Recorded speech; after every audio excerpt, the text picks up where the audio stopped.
پیارے طلاب، السلام علیکم ورحمۃ اللہ وبرکاتہ۔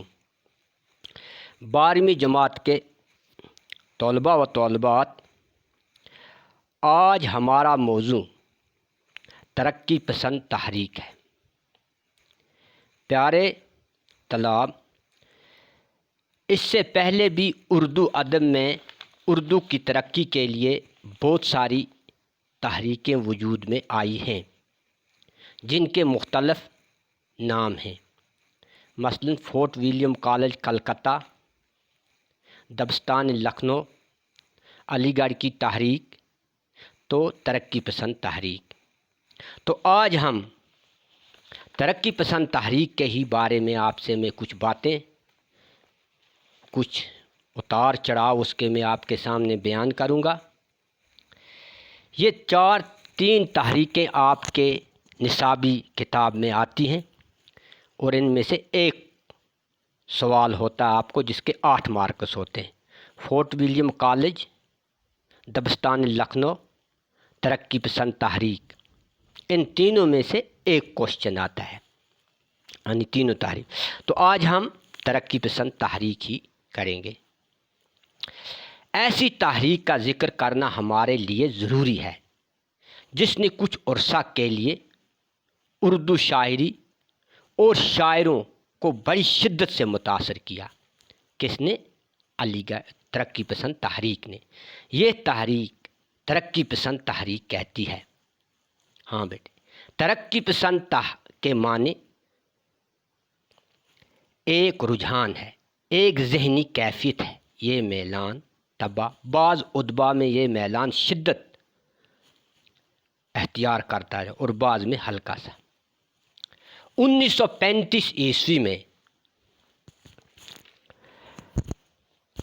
لندن ادیبوں بین الاقوامی کانفرنس منعقد ہوئی جس میں دنیا کے مشہور شعراء، ادیب، مصنفین نے شرکت کی کہ اس انجمن میں برصغیر ہند پاک کی نمائندگی ہمارے 2 عظیم ادیب تھے جنہوں نے کی، سجاد ظہیر اور ملک راج آنند نے کی۔ اس زمانے میں لندن میں وہ تھے، تو انہوں نے ایک کام کیا۔ پیرس کانفرنس کے انعقاد کے پہلے دونوں لندن میں انہوں نے جو طلباء مقیم تھے ان کی مدد سے اس تحریک کی بنیاد کو عملی جامہ بنایا۔ کس نے؟ سجاد ظہیر، ملک راج آنند نے، جو اس وقت لندن میں موجود تھے۔ جو بین الاقوامی کانفرنس سے پہلے انہوں نے جو وہاں مقیمی طلباء تھے بر صغیر ہند پاک کے، ان کی مدد سے اس تحریک کو کیا خیالی عملی جامہ پہنایا، اور یہ لندن کے ایک ہوٹل میں اس انجمن کا پہلا اعلان نامہ انہوں نے تیار کیا، یعنی تیار ہوا۔ پھر 1936 میں لکھنؤ میں انجمن کا پہلا اجلاس ہوا جس کی صدارت ہمارے مایہ ناز اردو ادیب، ناول نگار، افسانہ نگار منشی پریم چند نے اس جلسہ میں کی، اور اس جلسہ کی صدارت سنبھالی اور پہلا خطاب جلسہ سے کیا جو لکھنؤ میں 1936 میں ہوا۔ اپریل تھا یہ مہینہ، تو 36 میں ہوا۔ تو اس جلسہ کی صدارت منشی پریم چند نے کی۔ اس جلسہ میں اردو ادب کے علاوہ بر صغیر ہند پاک زبانوں کے دوسرے ادیب اور شعراء بھی شریک ہوئے، باقی زبانوں کے بھی۔ جب انہوں نے اس اعلان نامہ کا مشورہ منشور دیکھا تو ہندوستان کے ادیبوں کا فرض تھا کہ وہ ہندوستان کی زندگی میں رونما ہونے والی تبدیلیوں کو بھرپور اظہار کریں ادب کے ذریعے، شاعری کے ذریعے، تاکہ لوگوں کی نمائندگی ہو، غریب طبقہ کی، اور ادب میں سائنسی اقلیت پسندی کو فروغ دیتے ہوئے ترقی پسند تحریک کی حمایت کریں، اس کا ساتھ دیں۔ خاندان، مذہب، جنسی جنگ اور سماج کے بارے میں رجت پسندی اور ماضی پرستی کے حالات کو روک تھام ہونی چاہیے، یعنی یہ چیزیں نہیں ہونی چاہیے۔ ادب کو عوام کے قریب لانا چاہیے اور اس سے زندگی کی عکاسی اور مستقبل کی تعمیر کو مؤثر ذریعہ بنایا جائے، اور اس میں غلامی کی زنجیروں کی کڑی کٹنی چاہیے، تاکہ ہم غلامی سے بیدار ہونے چاہیے ملک اور قوم کو، لیکن ادب کے ذریعے۔ سب سے پہلے منشی پریم چند نے اس سے خوش آمدید کہا۔ علامہ اقبال، مولوی الحفظل جیسے قابل ترین حضرات نے بھی اس تحریک کی حمایت کی۔ کس تحریک کی؟ ترقی پسند تحریک کی حمایت کی۔ ہاں، اردو پھر کیا ہوا؟ اس تحریک کانفرنس کا انعقاد لندن میں ہوا تھا۔ تو خیالات، ترقی پسند تحریک نے پرانے خیالات کی جڑیں ہلا کر رکھ دیں۔ غلامی سے آزادی حاصل کرنے کے لیے ادیبوں اور شاعروں نے بڑھ چڑھ کر حصہ لیا، وطن کی قربانی کا جذبہ ابھارا۔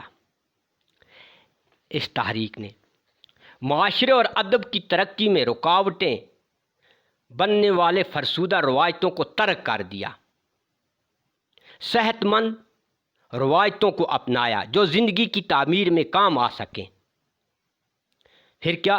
ادب میں محرومی و پستی، غریب، بھوک اور سیاسی غلامی کی بحث کرنا، فن اور ادب کو رجت پسند ذہنوں سے چھٹکارا دلانا اور فنون لطیفہ کو عوام کے قریب لانا تھا۔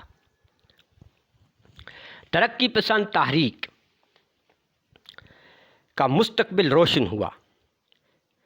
ترقی پسند تحریک نے پہلی بار صاف لفظوں میں ادب کو آسمانی صحیفہ قرار دینے کے بجائے اس سے سماجی مسائل کے ادراک اور ان کے حل کرنے کا ذریعہ بنایا۔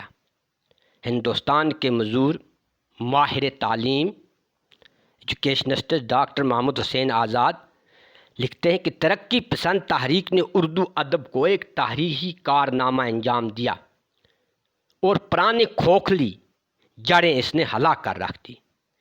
اس تحریک میں بڑے بڑے ادبا اور شاعروں نے یعنی ادیبوں اور شاعروں نے حصہ لیا۔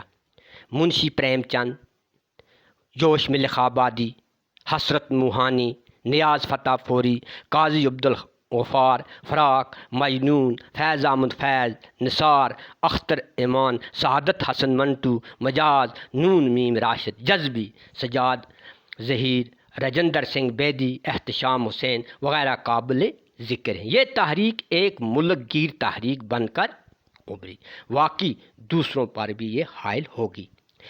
جذبی کی ایک نظم کا ایک شعر میں آپ سے پڑھوں گا۔ نظم کا عنوان نیا سورج ہے، جو اس تحریک کی حمایت کرتی ہے۔ کیا لکھتے ہیں؟